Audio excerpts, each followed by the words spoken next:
All right, what's going on, everyone? Back with a spoiler reveal here.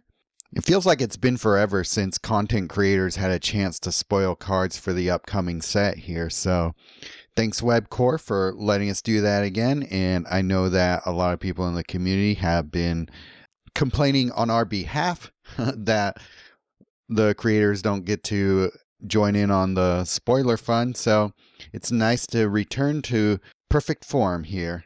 So I have a card to reveal for you called Depthshaker Titan.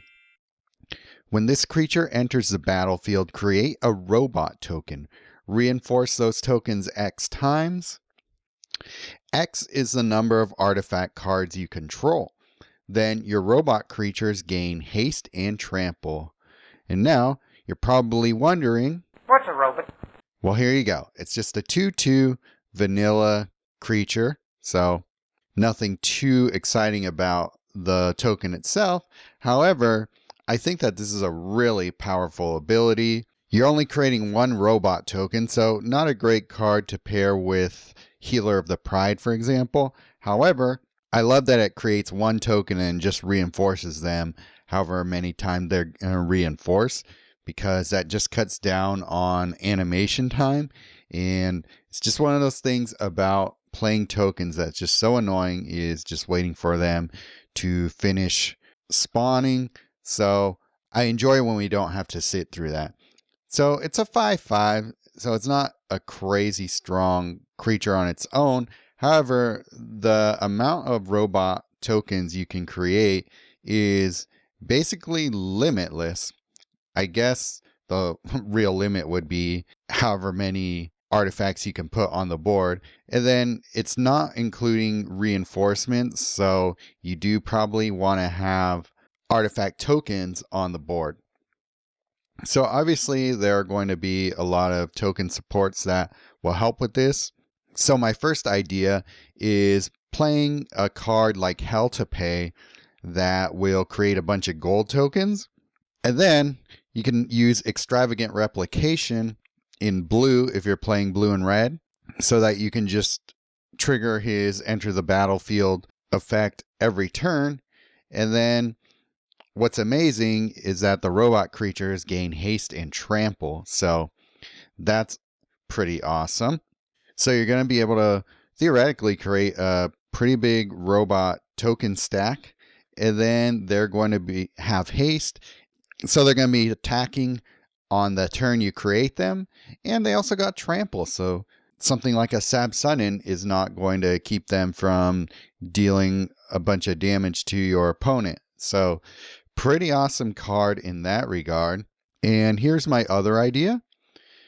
You can create a bunch of clue tokens by playing these two cards. Flotsam is going to create 3 clue tokens right off the bat. And then if you're playing Library Destruction, hopefully you're going to put some creatures in the grave. And then you can create as many clue tokens as you can when you play Follow the Bodies. So some pretty good synergy there. And there's no reason you couldn't play Extravagant Replication and Hell to Pay in a deck that has Follow the Bodies and Flotsam too.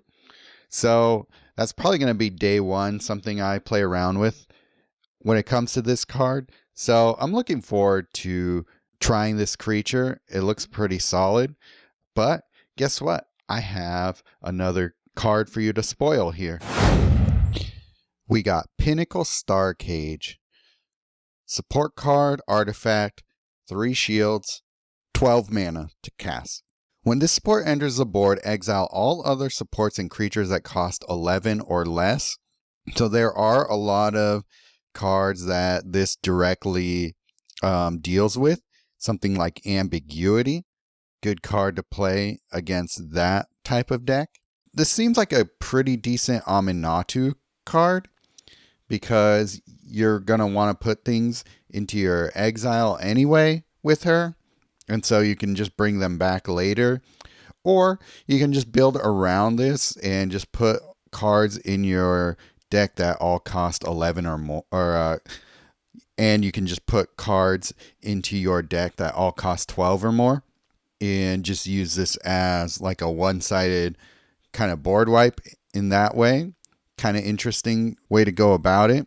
It doesn't seem to synergize with the card I just spoiled before this, because you're going to be exiling the robots you just created when you casted that card. So instead, they're going to be doing something else with them. When this support leaves the board, create a robot token, then reinforce it X times. X is the number of different non-land cards in exile. It says in exile, so I'm guessing that means both yours and your opponent's exile. So I think this could be a pretty strong way to create a bunch of tokens. All you have to do is just play cards that exile graveyards and exile libraries, and you can get a huge robot stack out of that. So this one is not as appealing to me because I just don't really like to play board wipes like that. This card isn't quite aggressive enough for me compared to the other ones, so I don't know if I'm going to play this one all that much, but it'll be fun to mess around with, experiment with it, see what can happen when you use it. So maybe I'm not thinking creatively enough here. So if anybody has any cool ideas that they want to share with me that I'm not thinking of right off the bat here, feel free to leave them in the comments. Edge of Eternities coming very soon, and with that we're losing 4 of the oldest sets in Standard right now. If you want to get a head start on dealing with the upcoming rotation, I have a video where I talk all about which cards are going to be leaving, so you can use that a little bit as a guide to decide what you're going to do to replace some of these cards that you are used to using. Anyway, looking forward to the next set and what happens to Standard after this rotation. I think it'll be mostly okay. I personally already don't use a lot of the cards that are rotating out of Standard. It's not going to be that bad for me, but if it is something that you're worried about, I want you to go ahead and give that video a watch right after this one. All right, see you there.